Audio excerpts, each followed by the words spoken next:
Rosebuds High School, 37 years of excellent academic track record, securing excellent results in SSC examinations every year. The school was chosen one of the top 500 schools in India. Received Brainfeed School Excellence Award. Apart from the curriculum, abacus, Vedic maths, yoga, taekwondo and sports activities are encouraged in the school. Good infrastructure with audiovisual classes for effective learning. Admissions are in progress. Rosebuds High School, Mallikarjun Nagar, Bagambarpet, Hyderabad.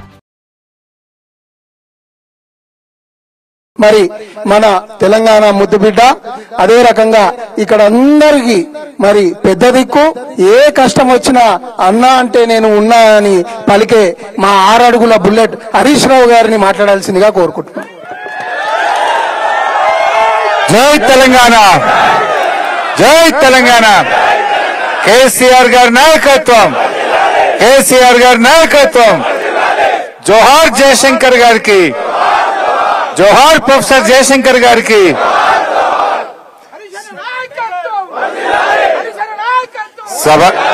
సభ అధ్యక్షత వహిస్తున్న మన పటాన్చెరు నియోజకవర్గ coordinator తమ్ముడు ఆదర్శ్ రెడ్డి గారికి, గౌరవ మాజీ మంత్రివర్యులు సోదరిమణి సుంతా లక్ష్మారెడ్డి గారికి, గౌరవ ఎంపీ గారనే వస్తుంది నాకైతే, ఎప్పుడు ఫోన్లో కూడా అదే ఉన్నది, నోట్లో కూడా అదే ఉన్నది, మా మిత్రుడు దుబ్బాక శాసనసభ్యులు, మనందరికీ సుపరిచితుడు మన కొత్త ప్రభాకర్ రెడ్డి గారు, మన జిల్లా పార్టీ అధ్యక్షులు గౌరవనీయులు సంగారెడ్డి శాసనసభ్యులు చింతా ప్రభాకర్ గారు, మన జహీరాబాద్ ఎమ్మెల్యే గౌరవనీయులు మాణిక్యరావు గారు, మన ఎమ్మెల్సీ ఉమ్మడి మెదక్ జిల్లా శాసన మండలి సభ్యులు డాక్టర్ యాదవ్ రెడ్డి గారు, అదేవిధంగా తమ్ముడు ఎర్రోల శ్రీనివాస్ గారు, రాధాకృష్ణ శర్మ గారు, వెంకటేష్ గౌడ్ గారు, మా ప్రకాష్ చారి గారు, భిక్షపతి గారు, శివకుమార్ గారు, బాలరెడ్డి గారు, మా డిసిసిబి వైస్ చైర్మన్ మాణిక్యవన్న గారు, గోవర్ధన్ రెడ్డి గారు, ప్రభాకర్ రెడ్డి గారు, అదేవిధంగా మెట్టు కుమార్ గారు, సోమరెడ్డి గారు, శ్రీకాంత్ గౌడ్ గారు, అంజయ్ యాదవ్ గారు, వెంకటేష్ చెప్పినమ్మా, సో రాముల్ గౌడ్ గారు, మా మండల పార్టీ అధ్యక్షులు రాజేష్ గారు, ఇంకా చిన్న గౌరవ సర్పంచులు, గౌరవ ఎంపీటీసీలు, పటాన్చెరు నియోజకవర్గ ముఖ్య నాయకులు చంద్రగౌడ్ గారు, రైతు సోదరులు, బీఆర్ఎస్ కుటుంబ సభ్యులు, మా మీడియా మిత్రులు అందరికీ పేరు పేరున నమస్కారం. ముఖ్యంగా ఈరోజు రేవంత్ రెడ్డి, ఆయన ఇంటి పేరు యనుమల రేవంత్ రెడ్డి అంటారు, కానీ నాకు అనిపిస్తుంది ఆయన యనుమల రేవంత్ రెడ్డి కాదు, కోతల రేవంత్ రెడ్డి. ఏ పథకం చూడు కోత పెట్టుడే. అరే కేసీఆర్ గారు ఉండంగా పంటకు రైతు బంద్ వేసిండు.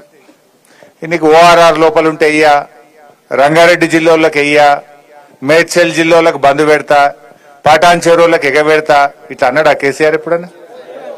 ఎవరన్నా కానీ ఈ రాష్ట్రంలో అది ఎస్సీయా, ఎస్టీయా, బీసీయా, మైనారిటీయా, ఓసీయా, రైతు అయితే చాలు, రైతుల ఆత్మగౌరవం పెంచాలి అని ఈ ప్రపంచంలోనే రైతుకు నగదు బదిలీ చేసిన నాయకుడు కేసీఆర్, బీఆర్ఎస్ పార్టీ. రేవంత్ రెడ్డి వచ్చినాక ఇప్పుడు ఏమంటుండు, నేను పటాన్చెరువు మీద, ఆయనకు నాకైతే అర్థం కాలేదు, పటాన్చెరువు మీద ఎందుకు పగబట్టిండో నాకు అర్థమైతలేదు రేవంత్ రెడ్డికి. ఏం అన్యాయం చేసింది నీకు పటాన్చెరువు? ఇవాళ పటాన్చెరువు మీద పగబట్టినావు, రంగారెడ్డి జిల్లా మీద పగబట్టినావు, మేడ్చల్ జిల్లా మీద పగబట్టినావు. ఈ ఓఆర్ఆర్ లోపల ఇప్పుడు 2 లక్షల ఎకరాలకు రైతు బంధు ఎగబెడతా అంటుండ్రు. 2 లక్షల ఎకరాలకు రైతు బంధు కోత పెట్టిండు. మన పటాన్చెరువు నియోజకవర్గంలో 22,000 మంది రైతులకు ఇవాళ రైతు బంధు ఇస్తలేడు.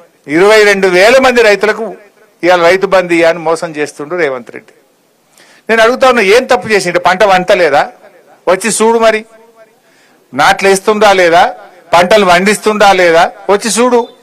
రాష్ట్రమంతా రైతులకు ఇస్తా అంటావు, మేడ్చల్లోకి ఇయ్యా, రంగారెడ్డి జిల్లాకి ఇయ్యా, సంగారెడ్డి జిల్లాకి ఇయ్యా అంటే ఇదేం పద్ధతి? ఇవాళ దీనికి సమాధానం చెప్పాల్సిన అవసరం ఉంది. ఇవాళ రేవంత్ రెడ్డి అప్పుడు ఏం చెప్పిండు? అర్రాస్ పాట వాడిండు.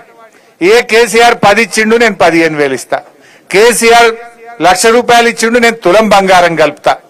కేసీఆర్ 2,000 పింఛన్ ఇచ్చిండు, నేను 4,000 ఇస్తా. ఆశ చూపించిండు. అది అరిచేతిలో వైకుంఠం చూపించిండు. ఇప్పుడేం చేస్తున్నాడు రేవంత్ రెడ్డి వచ్చినాక పెన్షన్లు పెంచలేదు కానీ ఇచ్చే పెన్షన్లు 1,00,000 మందికి కోత పెట్టిండు. 1,00,000 మందికి పెన్షన్ బంద్ అయింది ఇప్పుడు రేవంత్ రెడ్డి వచ్చినాక. పెన్షన్లలో కోత, కరెంటులో కోత, కేసీఆర్ కిట్లో కోత, ఇవాళ న్యూట్రిషన్ కిట్ లో కోత, విద్యార్థుల ఫీజు రియంబర్స్మెంట్ లో కోత, రైతు బంధుల్లో కోత, ఏది చూసినా కోతలే పెడుతుంటు. అందుకే నువ్వు యనుమల రేవంత్ రెడ్డి కాదు కోతల రేవంత్ రెడ్డివి అంట. వెనకటెక్కడో ఒకసారి మానకొండూరు పోయినా నేను. మానకొండూరు పోయి నువ్వు అరే అన్ని ఎగబెట్టినవా రేవంత్ రెడ్డి, ఆడపిల్లలకు 2,500 ఎగబెట్టినావు, ఆడపిల్లలకు స్కూటీలు ఎగ్గొట్టినావు, తులం బంగారం ఎగ్గొట్టినావు, ఫీజు రియంబర్స్మెంట్ ఎగ్గొట్టినావు అని నేను మాట్లాడినా. ఎగ్గొట్టినావు అని నువ్వు ఎగవేతల రేవంత్ రెడ్డి అయ్యా అన్న. నేను హైదరాబాద్ జరగకముందే నా మీద కేసు పెట్టారు. ఎందుకు కేసు అంటే రేవంత్ రెడ్డి నువ్వు ఎగవేతల రేవంత్ రెడ్డి అంటవాడు. ఎగవేతల రేవంత్ రెడ్డి అంటే ఆయనకు బాగా నొప్పి అయిందట. నువ్వు ఎగవేట్టినావు కనుక ఎగవేతల రేవంత్ రెడ్డి అన్న. ఇప్పుడు కోతలు పెట్టినావు కనుక కోతల రేవంత్ రెడ్డి అంటున్నా. ఇవాళ మళ్ళీ కేసు పెట్టాడో ఏమో నాకు డౌట్. నేను హైదరాబాద్ వరకు మళ్ళీ ఇవాళ కూడా కేసు అవుతుందని నాకైతే డౌట్ ఉన్నది. పెట్టు ఎన్ని పెడతావు నేను అంటనే ఉంటాం. నువ్వు అన్ని ఇచ్చేదాకా, కోతలు బంధు పెట్టేదాకా, మా పటాన్ చెరువు రైతులకు రైతు బంధు ఇచ్చేదాకా నిన్ను కోతల రేవంత్ రెడ్డి అంటాం. ఏది ఇలా 2 లక్షల మంది రైతులకు నువ్వు ఇలా నష్టం చేస్తున్నావు. 2 లక్షల రైతు కుటుంబాలకు ఇవాళ అన్యాయం చేస్తున్నటువంటి నిన్ను తప్పకుండా కోతల రేవంత్ రెడ్డి అనే పిలవాల్సి వస్తుంది. ఏం చేసిండ్రు రైతులు? నువ్వు ఏం ఉద్ధరించినావు? అసలు రైతులకు కేసీఆర్ చేసినంత పని ఈ భారతదేశంలో ఎవరన్నా చేసినారే? కేసీఆర్ వచ్చినాడు పొద్దున్న దాకా 3 గంటల కరెంటు, దొంగ రాత్రి 3 గంటల కరెంటు ఉండే. దాన్ని మార్చి బాయికాడ కూడా 24 గంటల నాణ్యమైన కరెంట్ ఇచ్చి చూపింది కేసీఆర్. ఈ భారతదేశంలో రైతుకు 24 గంటల కరెంటు ఉచితంగా ఇచ్చింది ఒకే ఒక్క పార్టీ, అది బీఆర్ఎస్ పార్టీ, గులాబీ జెండా. ఇవాళ దాన్ని ఇవ్వమంటే కూడా నువ్వు మళ్ళీ మోటార్లు కాలుతున్నాయి, ట్రాన్స్ఫార్మర్లు కాలుతున్నాయి. నువ్వు వచ్చినాక మున్పటి లెక్క క్వాలిటీ కరెంట్ వస్తలేదు. ఇక రైతు బంధు కేసీఆర్ ఉండగా నాట్లకు రైతు బంధు పడుతుండే.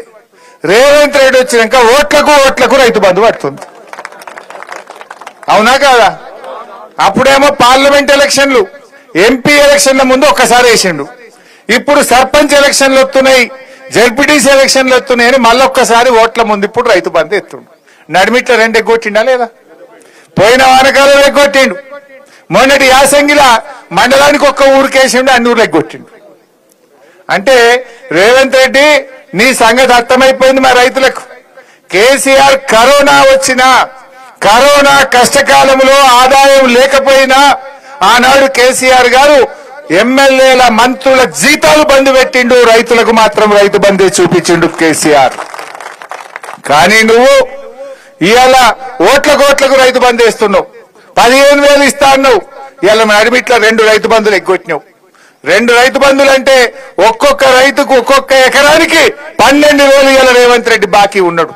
అంటే రైతులు అంత అమాయకంగా కనబడుతున్నారా? నడిమిట్ల 2 ఎగ్గొడతా, ఇప్పుడు ఓట్ల ముంగట ఎత్తే మళ్ళీ వడ్డేని ఓట్లు గుద్దుతారు అనుకుంటున్నావు. ఏంటి బిడ్డ? తప్పకుండా నువ్వు ఆ 12,000 బాకీ పడ్డ ఎకరానికి 12,000 ఇస్తేనే రేపు లోకల్ బాడీ ఎన్నికల్లో నీకే రైతన్న ఓటేస్తాడు. లేకపోతే ఒక్క రైతు కూడా నీకు ఓటేయడు బిడ్డ, జాగ్రత్త అని చెప్పి నేను హెచ్చరిస్తా ఉన్నా. అంటే ఆయనకే తెలివి ఉందనుకుంటుండు, అతి తెలివి చూపిస్తున్నాడు. నడిమిట్ల 2 ఎగ్గొట్టిండు, ఇప్పుడు ఒక్కసారి ఎత్తగా నాకు మళ్ళా పడతాయి ఓట్లు అనుకుంటుండు. రైతుల్ని మనం చైతన్యపరచాల్సినటువంటి అవసరం ఉంది. అదే విధంగా రుణమాఫీ అన్నాడు. మీరందరూ చూసిండు. 7 రూపాయలు అమ్మవారి మీద ఒట్టు పెట్టిండు, యాదగిరి లక్ష్మీ నరసింహస్వామి మీద ఒట్టు పెట్టిండు, మన మెదక్ చర్చి మీద ఒట్టు పెట్టిండు. 15 ఆగస్టు లోపల రుణమాఫీ చేస్తా అన్నాడు. అయిందా రుణమాఫీ? ఇలా రుణమాఫీ కాని వాళ్ళు శైలావట్టుగా ఇలా సగం మందికి రుణమాఫీ కాలే. నీకు కూడా కాలేదా? మా ప్రభాకర్ కూడా కాలేదట. అయితే ఇవాళ చెప్పింది ఏంది? ఆ రోజు ఒక్క ఏడాది కడుపు కట్టుకుంటే 42,000 కోట్లు వస్తాయి, ఒక్క ఏడాది కడుపు కట్టుకుంటా 42,000 కోట్ల రుణమాఫీ చేస్తా అన్నాడా? మరి ఇప్పుడు చేసింది ఎంత? చేసింది 40 పైసలు, ఎగబెట్టింది 60 పైసలు. 20,000 చేసినా అంటుండు, కానీ రైతులకు పడ్డది 15,000-16,000 కూడా దాటలే. చెప్పిందేమో 41,000 42,000 కోట్లు, పడ్డాయేమో 15,000-16,000 కోట్లు. అంటే ఇప్పుడు రేవంత్ రెడ్డిని అడుగుతున్నా, నువ్వు కడుపు కట్టుకోలేదా? మరి ఎందుకు రైతులకు పూర్తి రుణమాఫీ చేయలేదో సమాధానం చెప్పాలి. అసలు నువ్వు ముఖ్యమంత్రివా? ఆ కుర్చీ ఇజ్జత్ తీయబట్టివి. ఏం చెప్పిండు? మీరు టీవీలో చూసిండు. 2 లక్షల మీద ఉన్న వాళ్ళు కట్టుర్రి, నేను క్షణంలో వేసి పారెత్త పైసలు. ఒకటే క్షణం 2 లక్షల మీది కట్టుర్రి, మీరు కట్టంగానే మీ మీది రుణం 2 లక్షలు మాఫీ చేస్తా అన్నాడా లేదా? టీవీలలో చూసిందా లేదా మీరు? పాపం ఆయన మాట నమ్మి, ముఖ్యమంత్రి కదా అని నమ్మి 3 రూపాయల మిత్తికి తెచ్చి బ్యాంకులో 2 లక్షల మీద ఉన్న అప్పు కడితే ఇటు మిత్తి మీద పడ్డది, కొత్త అప్పు మీద పడ్డది, పాత అప్పు మాఫీ కాలే. ఇవాళ చాలా మంది రైతులు లబో దిబో అంటున్నటువంటి పరిస్థితి. 2 లక్షల లోపు కాలే చాలా మందికి, 2 లక్షల మీద వాళ్ళకైతే అసలే కాలే. అంటే రుణమాఫీ రుణమాఫీ అని రైతుల్ని నిండా ముంచింది ఇవాళ కాంగ్రెస్ పార్టీ. రుణమాఫీ చేయకపోతివి, రైతు బంధు వేయకపోతివి, రైతు బీమా అది కూడా బంద్ పెట్టిండి. ఇప్పుడు కేసీఆర్ ఉండగా ఓ భరోసా ఇచ్చిండు. ఏ రైతన్న దురదృష్టం వల్ల అదృష్టం బాగలేక ఏ కారణం చేత చనిపోయినా దినవారాలు కూడా జరగక ముందే 5 లక్షల రూపాయలు ఆ తల్లి అకౌంట్ లో వేసి ఆ కుటుంబానికి అండగా నిలబడ్డాడు కేసీఆర్. ఇవాళ రేవంత్ రెడ్డి వచ్చి ఇప్పుడు 6 నెలలకేది రైతు బీమా పైసలు ఎల్ఐసి గట్టలే ఇవాళ వేలాది మంది రైతులకు రైతు బీమా డబ్బులు పడతలేవు. అంటే ఇలా మార్పు మార్పు అన్నవి ఏందయ్యా మార్పు? రైతు బీమా ఎగబెట్టుడు, రైతు బంధు ఎగబెట్టుడు, రుణమాఫీ ఎగబెట్టుడు, ఇదేనా కాంగ్రెస్ పార్టీ తెచ్చిన మార్పు? ఇలా ఏం మార్పు తెచ్చిండ్రో నేను అడుగుతా ఉన్నా. పంటల బీమా అన్నాడు, అరే అసెంబ్లీలో చెప్పింది కూడా అబద్ధమే ఆడతాడు. అంతేగాని దేవుని మీద ఒట్టు పెట్టి మాట తప్పినోనికి అసెంబ్లీలో లెక్కన? దేవుని మీదనే యాదగిరిగుట్ట లక్ష్మీ నరసింహస్వామి చాలా పవర్ఫుల్, గాయని మీద ఒట్టు పెట్టి మాట తప్పినోనికి అసెంబ్లీ కంటే ఓ లెక్కన?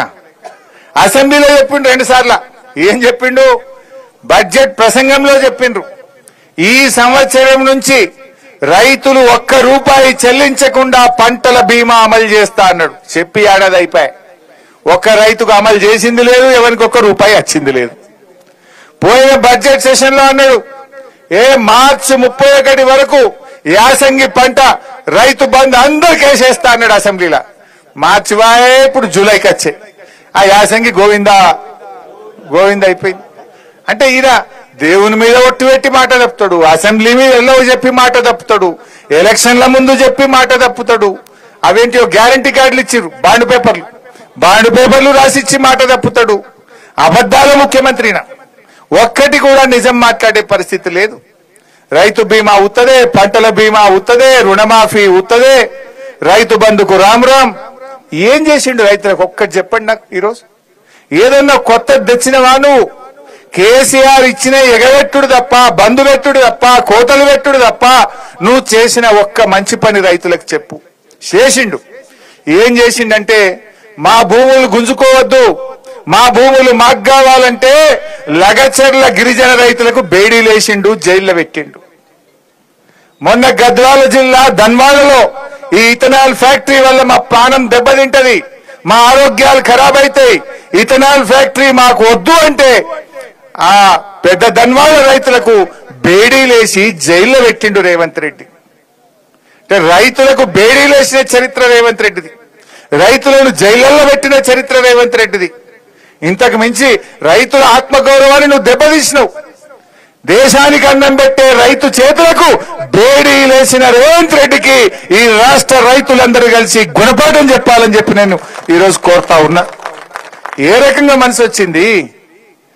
మా భూములు లాక్కోవద్దు అంటే లంబాడి రైతులకు బేడీలేస్తావా? మా భూములు లాక్కోవద్దంటే బీసీ రైతులకు పెద్ద ధన్వాళ్లలో బేడీలేస్తావా? ఇదేనా రైతు రాజ్యం? ఇదేనా రైతులను ఉద్ధరించేది? ఇవాళ దీనికి సమాధానం చెప్పాల్సిన అవసరం ఉంది. రాష్ట్రంలో ఏం రాజ్యం నడుస్తుందంటే రైతు రాజ్యం అంటే రేవంత్ రెడ్డి. నాయన రేవంత్ రెడ్డి రాష్ట్రంలో నడుస్తున్నది కేడీల రాజ్యం, బేడీల రాజ్యం నడుస్తుంది. రైతు రాజ్యం కేసీఆర్ జమాన్లో నడిచింది. అంతెందుకే సింపుల్ ఒక ముచ్చట చెప్తా. 10 ఏళ్లు కేసీఆర్ ఉన్నప్పుడు ఇదే జిన్నారం మండలంలో అరే ఎవరైనా భూమి అమ్ముతారా అని మన చుట్టూ తిరిగిరు. 2 కోట్లకి ఇస్తాం, 3 కోట్లు ఇస్తామన్నాడు. అరే ఇంట్లో బిడ్డ పెన్లు ఉన్నాయి కదా తీసుకో అంటే వద్దుపో అని వాడంటుండు. కూడా నత్తుండ ఇటు మొఖాన ఒక్కడన్నా ఇంట్లో ఆపద పడ్డదో, బిడ్డ లగ్గం పెట్టుకున్నామో, దవాఖానలో పడ్డామో, పిల్లల చదువులకు పైసలు అవసరం ఉన్నాయో, ఓ 10 గుంటలు అమ్ముతారా అంటే ఎవడన్నా కొంటుండా? మరి దీన్ని బట్టి ఇప్పుడు రైతు పట్టార పెరిగిందా తగ్గిందా? కేసీఆర్ ఉన్నప్పుడేమో రోజు ఆకాశం దిక్కు చూసింది అది, రేవంత్ రెడ్డి రాగానే భూమికి చూస్తుంది అది. డామ్ అన్నది రియల్ ఎస్టేట్ అన్నదా లేదా? అంటే రైతు పతారా ఖతం చేసిండి రేవంత్ రెడ్డి. కేసీఆర్ ఉన్నప్పుడేమో రైతు బంధు పక్క, కరెంటు పక్క, రైతు బీమా పక్క, పండిన పంటంతా కొనేది పక్క. ఇది ఒక రైతుకు ఒక ధైర్యం, ఒక భరోసా ఉండే. రేవంత్ రెడ్డి వచ్చాక అంత ఆగమాగం, హైడ్రా గీట్రా ఎన్నో కొత్త కొత్త కథలు పెట్టి కోతలు పెట్టే వరకు డామ్ అన్నది. ఆగమ కాలేదా? ఏం ఉద్ధరించిన? నువ్వు చేసిన ఒక్క మంచి పని చెప్పు. రైతులకు బేడీ వేసుడు తప్ప, రైతులను జైల్లో పెట్టుడు తప్ప, రైతులకు కోతలు పెట్టుడు తప్ప నువ్వు చేసిన మంచి పని ఏంది మిస్టర్ రేవంత్ రెడ్డి అని నేను అడుగుతా ఉన్నా. ఆయన అనుకుంటుండు ఔటర్ రింగ్ రోడ్డు లోపల ఉన్న రైతులకు 2 లక్షల మంది రైతులకు రైతు బంధు ఎగబెడితే ఏమైతుంది అనుకుంటుండు. బిడ్డ, ఈ 2 లక్షల మంది రైతులు వచ్చి రేపు ఔటర్ రింగ్ రోడ్డును మొత్తం బ్లాక్ చేస్తే నీ దిమ్మ దిగుతా, జాగ్రత్త అని చెప్పి హెచ్చరిస్తా ఉన్నాం. పటాన్ చెరువులం 22,000 మంది రైతులున్నాం. పోయి 22,000 మంది ఔటర్ రింగ్ రోడ్డు మీద కూర్చుంటే ఎంతమందిని అరెస్ట్ చేస్తాడు? ఏ జైలు పడుతుంది? నాకు ఇస్తావా ఇయ్యవా? 22,000 మంది పోయి ఔటర్ రింగ్ రోడ్డు మీద వంట వార్పు పెట్టి నీ సంగతి ఏంటంటే దిబ్బకు దిగతాడు. అదిగిరాడా? రంగారెడ్డి వాళ్ళు బయలుదేరా మన సోపతికి? మేడ్చల్ల సబితక్క బయలుదేరదా మన సోపతికి? మల్లారెడ్డి వెళ్ళాడా మన సోపతికి? వెళ్తాడా లేదా? అందరం వెళ్ళి కూర్చున్నాక దెబ్బకి దిగుతాడు. అదిగడా? మిస్టర్ రేవంత్ రెడ్డి, రైతులు మరి బయలుదేరక ముందే ఈ 2 లక్షల మంది రైతులకు వెంటనే రైతు బంధు వేయాలని బీఆర్ఎస్ పార్టీ తరఫున డిమాండ్ చేస్తా ఉన్నాం. అందువల్ల రైతు సోదరులారా, మనం జాగ్రత్తగా ఈ పోరాటాన్ని ఇంకా ముమ్మరం చేద్దాం. ఇవాళ ప్రారంభం మాత్రమే. 2 అయితే ఎగనే పెట్టినావు, ఈ ఇచ్చేది కూడా ఇవ్వవా మాకు? అందరికీ 2 ఎగబెట్టినావు. ఇప్పుడు ఈ ఇచ్చేదన్నా ఈ వీళ్ళకు కూడా ఇచ్చి తీరాల్సిందే అని చెప్పి నేను కోరుతా ఉన్నా. ఈయన ఇంకోటి ఏందో అర్థం కాదు మన మెదక్ జిల్లా మీద. మొన్న మా మాణిక్యరావు సాబు దగ్గరికి జైరాబాద్కు పోయిండు ఎవరు? రేవంత్ రెడ్డి. పోతే మా మాణిక్యరావు సాబు లేచి, అరే మా జైరాబాద్కు ఇంత పైసలు కావాలి, మోరీలు సాఫ్ లేవు, గ్రామ పంచాయతీల ట్రాక్టర్లన్నీ మొత్తం తాళాలు పడ్డాయి, డీజిల్ కు పైసలు లేవు, గ్రామ పంచాయతీకి ఏమైనా పైసలు, మున్సిపాలిటీకి ఏమైనా పైసలు అని ఇట్లా కేసీఆర్ వచ్చినప్పుడు అడుగుతుండే. కేసీఆర్ రాగానే ఊరికి 25 లక్షలు, జైరాబాద్ కు 50 కోట్లు, మండలానికి 1 కోటి అని ఇచ్చిపోవు కేసీఆర్. గట్లనే ఇస్తాడు అనుకొని నేను అన్ని అడిగిండు. 1 రూపాయి ఇస్తే ఒట్టు, 1 పైసా జైరాబాద్కి వస్తే ఎమ్మెల్యే గారు అడిగితే 1 రూపాయి కూడా ఇవ్వలే. ఇక పటాన్ చెరువు మీద పగబట్టిండు, ఇంత రైతు బంధు కోత పెట్టిండు. కొత్త ఇచ్చుడు లేదు కానీ కేసీఆర్ ఇచ్చిన ఈ కోతలు పెట్టుడు, క్యాన్సల్ చేసుడు, బంధు పెట్టుడు, ఇగో ఇది కథ నడుస్తా ఉన్నది. ఇంకోటి ఇది ఆ ముఖ్యమంత్రిగా రాష్ట్రం పరువు తీస్తుండ. బాధ కలిగేది ఏంటంటే, మొన్న మీరు టీవీలో చూసి ఉంటారు, దేవాదుల ఏ బేసిన్లు ఉంది అంటుండు. రైతు నడుతూ చెప్తాడు, దేవాదుల గోదావరి నది మీద ఉందని స్కూల్ పిల్లగారు చెప్తాడు. బనకచెర్ల మీద గింత యుద్ధం చేస్తున్నాం ఒక దిక్కు. బనకచెర్ల నీళ్లు చంద్రబాబు తీసుకుపోతా అంటే మాకు అన్యాయం అవుతుందా, బనకచెర్లను ఆపాలని రాష్ట్రం అంతా నిలబెట్టుంది తెలంగాణ రైతులు. ఈయన అడుగుతుండే అమాయకంగా, బనకచెర్ల ఏ బేసిన్లు ఉంటది, ఆడుంటది? నువ్వు ఇప్పుడు 3 నెలలకెళ్ళి లొల్లి నడుస్తుంది, బనకచెర్ల ఆపాలని కొట్లాడుతుంటే ఈ రాష్ట్ర ముఖ్యమంత్రివి నీకు బనకచెర్ల యాడుందో తెలియదంటే నీ నిజాయితీ ఎంత, నీ చిత్తశుద్ధి ఎంత, ఈ రైతుల పట్ల, ఈ రాష్ట్రం పట్ల నీకున్న కమిట్మెంట్ ఏందో అనుమానం కలుగుతా ఉన్నది. చూడలేదా మీరు? అట్లా నల్లమల ఆడుంది అంటాడు, నేను నల్లమలలో ఉట్టిన అంటాడు, నల్లమల ఆడుంటాడు అంటాడు. అంతా అదెందుకు? రైతుల గురించి మొన్న అడిగిపోయిండు, ఏది వ్యవసాయ విశ్వవిద్యాలయం పోయిండు.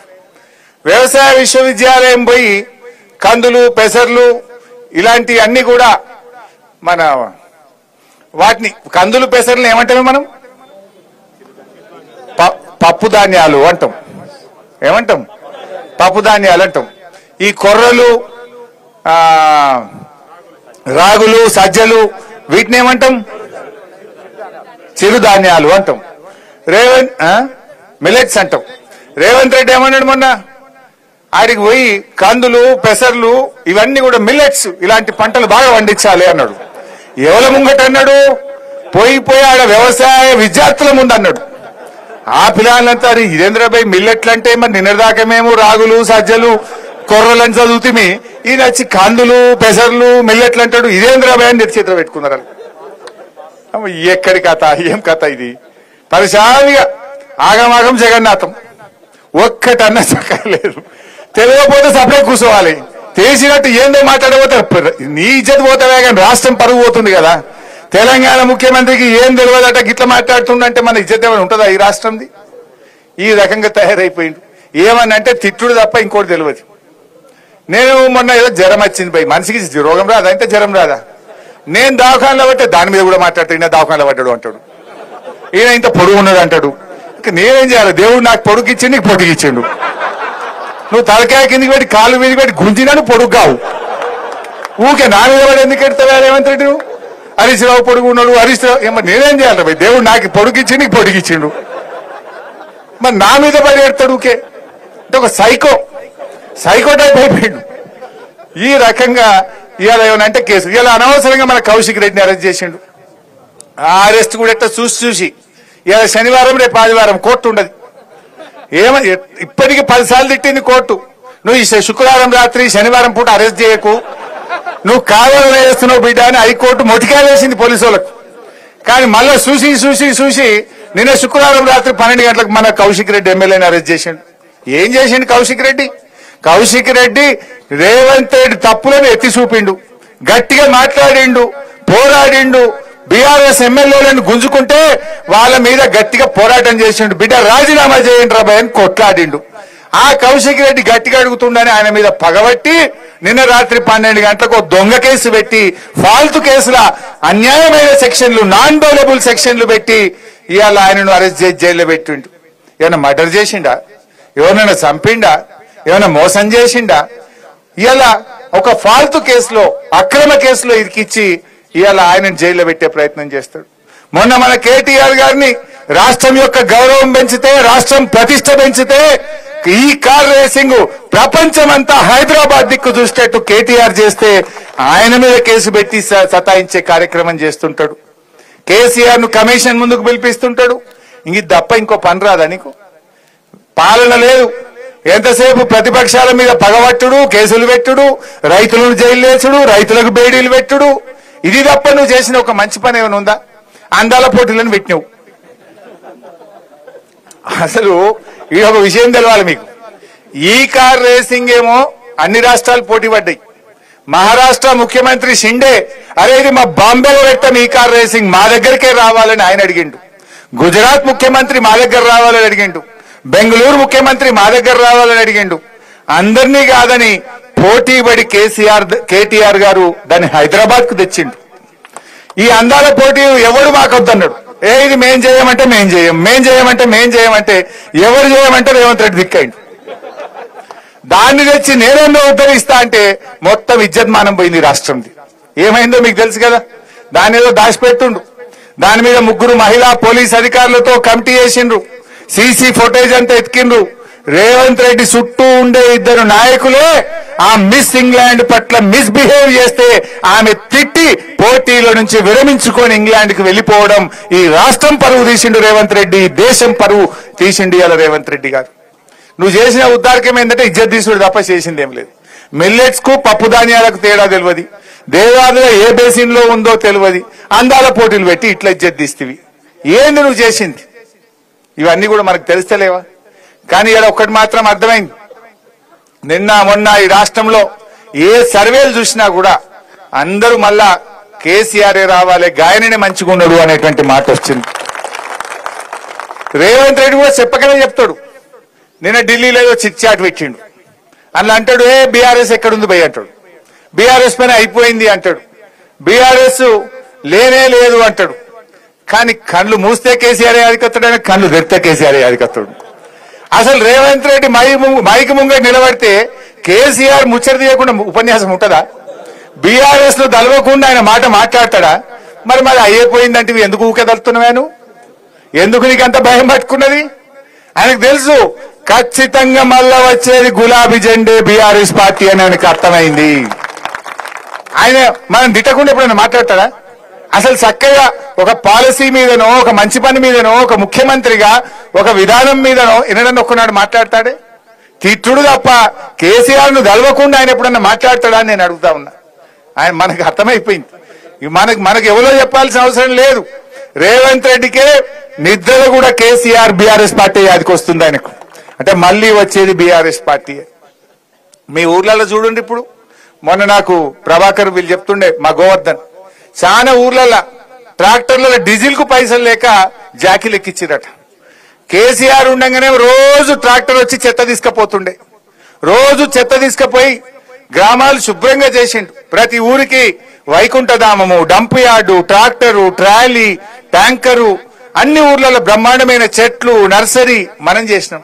ఒక్క రూపాయి ఇయ్యక గ్రామ పంచాయతీల్లో పనిచేసే సఫాయి కార్మికులకు 3 నెలల జీతాలు లేక ఇప్పటికీ చాలా ఊర్లలో డీజిల్ కు పైసలు లేక వారంకి ఒక్కనాడు ట్రాక్టర్ నడుపుతున్నారు, 3 వద్దలకు ఒక్కనాడు నడుపుతున్నారు. పెట్రోల్ పంపోడిగా 6 నెలలు అయింది, ఉద్దర వసూడు బంద్ చేసిండు ట్రాక్టర్లకు. నీ పరపతి ఆడికి వచ్చిందంటే రేవంత్ పాలనలో కేసీఆర్ ట్రాక్టర్లు కొని పెడితే అందులో డీజిల్ కూడా శాత కాక అవి మూలకు పడే పరిస్థితి వచ్చింది రేవంత్ పాలన. ఈ రకమైన పరిస్థితి వచ్చింది. సరే, ఏది ఏమైనా అన్ని అర్థమైనాయి ప్రజలకు. ఎందుకంటే కేసీఆర్ చేయగలిగింది ఎట్లా, నువ్వు చేయలేకపోతున్నావు ఎట్లా? ఇవాళ నువ్వు నీ హయాములో అన్ని తగ్గుముఖమే, రాష్ట్ర ఆదాయం కూడా తగ్గుముఖం పట్టింది. నీకు పాలన చేయలేక పరిస్థితి ఏర్పడ్డటువంటి పరిస్థితి ఉంది. బట్ ఏది ఏమైనా రైతు సోదరులారా, మీరు గట్టిగా ఉండండి. అవసరమైతే సంగారెడ్డి కలెక్టరేట్ ముట్టడి పెడదాం, అవసరమైతే మన ORR ను దిగ్బంధం చేద్దాం. మీ అందరికీ పటాన్ చెరువులోని 22,000 మంది రైతులకు, ORR లోపలున్న 2 లక్షల మంది రైతుల కోసం బీఆర్ఎస్ పార్టీ అవిశ్రాంత పోరాటం చేస్తుంది. రైతులకు వచ్చేదాకా కూడా ఈ కాంగ్రెస్ పార్టీని విడిచిపెట్టేదే లేదని చెప్పి కూడా వివరిస్తూ, మరి అదేవిధంగా ఈ గుమ్మడిదలలో 170 ఎకరాల భూమి 109 సర్వే నంబర్ విషయం కూడా గోవర్ధన్ చెప్పిండు. నేను గతంలో కలెక్టర్ గారితో మాట్లాడినా, తప్పకుండా ఈ గుమ్మడిదల 109 సర్వే నంబర్ రైతులకు కూడా బీఆర్ఎస్ పార్టీ అండగా ఉండి వాళ్ళకు న్యాయబద్ధంగా రావాల్సిన డబ్బులు వచ్చేదాకా కూడా మీకు సంపూర్ణమైన సహకారం అందిస్తామని కూడా తెలియజేస్తూ, ఈనాటి రైతు ధర్నాకు వచ్చిన రైతు సోదరులకు, దీన్ని దిగ్విజయం చేసిన కార్యకర్తలకు అందరికీ హృదయపూర్వక ధన్యవాదాలు తెలియజేస్తూ జై తెలంగాణ.